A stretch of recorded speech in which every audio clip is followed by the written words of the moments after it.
तो नमस्कार, जय हिंद, भारत माता की जय। कैसे हैं आप सभी सनातनी? आशा करता हूं आप सभी लोग अच्छे होंगे और अपने घरों में स्वस्थ होंगे।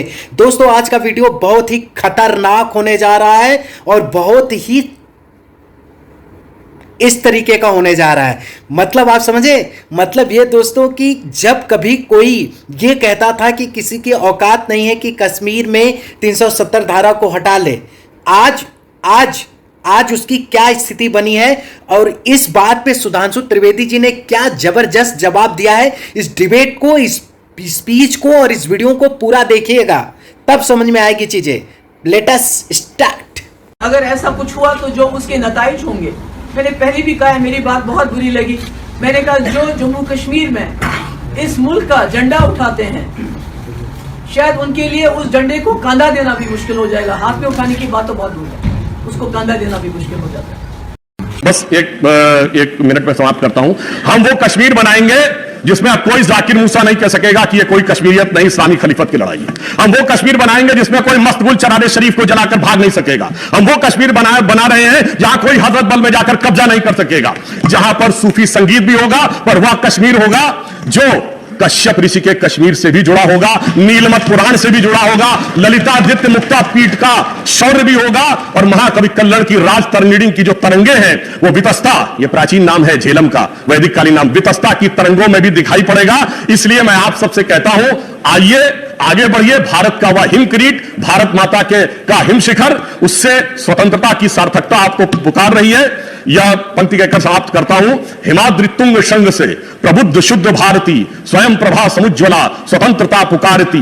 प्रशस्त पुण्य पंथ है, दृढ़ प्रतिज्ञ सोच लो, प्रशस्त पुण्य पंथ है, बढ़े चलो। मैं कह रहा हूं आप सब आइए और बड़े होकर चलिए, और मोदी जी के उस संकल्प के साथ चलिए जिसने सारे के सारे समस्याओं का निदान कर दिया है। एक पंक्ति और कह दूं, धन्यवाद। अब दर्द की रात गई, गम के जमाने भी गए, और मोदी जी की हिम्मत से ये दाग पुराने भी गए। धन्यवाद मोदी जी। अब ओपन डिफेकेशन फ्री स्टेट बन गया है, यानी सफाई हो गई है, पर अभी और बहुत सी सफाई होनी बाकी है।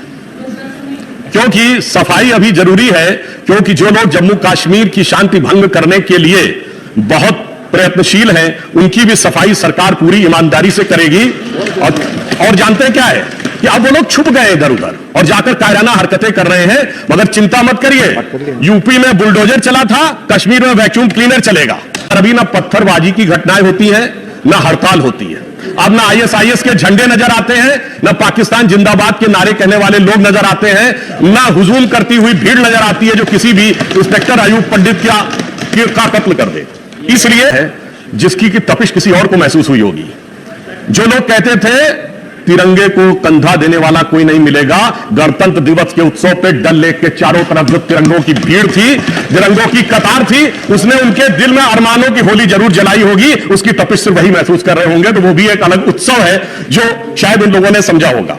उन कश्मीरी पंडितों की तरफ से जो लोग कहते हैं कि उनके साथ तो कुछ खास हुआ नहीं था, कि बहुत जुदा है इस दर्द की कैफियत मेरी, बहुत जुदा है इस दर्द की कैफियत मेरी, इधर मेरे दर्द की इंतहा नहीं, और तू कहता है कि जख्म दिखता नहीं।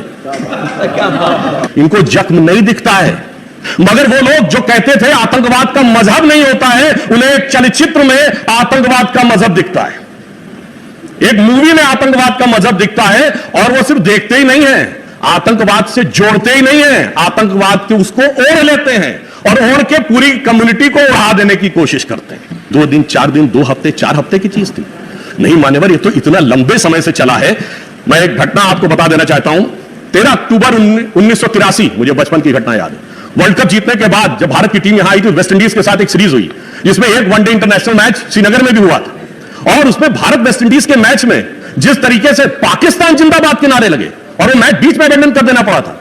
सुनील गावस्कर ने अपनी किताब में लिखा, मैं समझ नहीं पाया भारत और वेस्ट इंडीज के मैच में पाकिस्तान जिंदाबाद क्यों था। 1983 में किसकी सरकार थी, जिसको आप लोग सबसे शक्तिशाली प्रधानमंत्री मानते हैं उस जमाने में? उसके बाद जो राजीव जी के जमाने में हुआ, टीकालाल टिपरू जी की हत्या हो या जस्टिस गंजू की हत्या हो, वो सब बातें अपनी जगह हैं, परंतु ये इस बात को दर्शाता है कि वो समस्या कितनी पुरानी थी।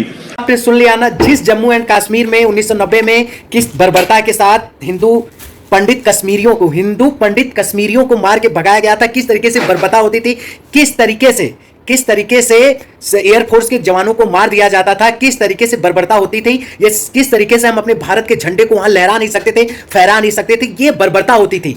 कितना भयावह स्थिति था उस समय जम्मू एंड कश्मीर की, उसी चीज को बयां कर रहे थे सुधांशु त्रिवेदी जी।